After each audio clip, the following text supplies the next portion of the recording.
I suppose you're still wondering what the meaning of the story was, huh?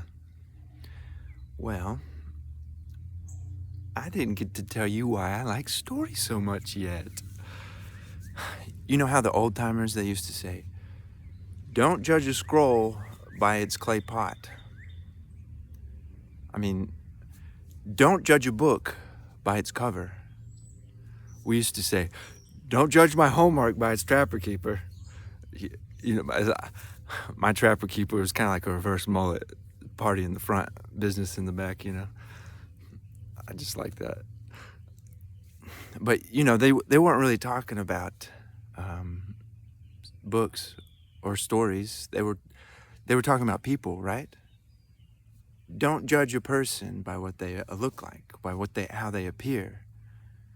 You know, I think that most people they can make assumptions about people based on what they look like, what kind of clothes they wear, what kind of chariot they roll in.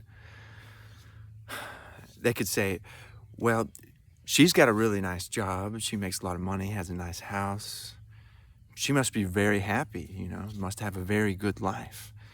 And that might not be further from the truth. It might be that she's very unhappy, and we don't know that from the appearance, though.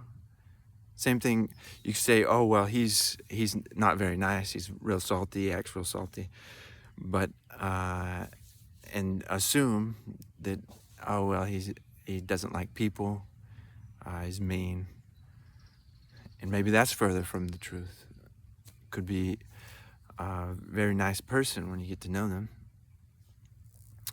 And you see, most people, when they hear a story, they take it very literally, like that, you know, not knowing that that there's different layers to a story.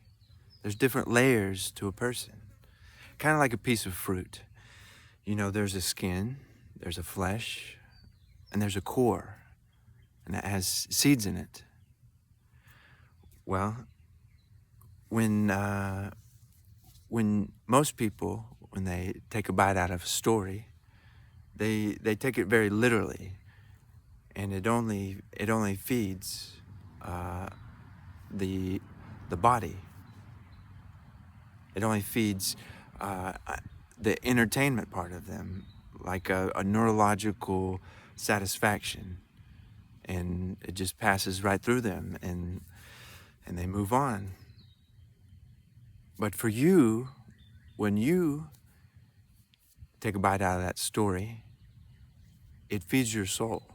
And that's what I like about stories, is anybody can reach for the fruit that they are ready and willing to receive.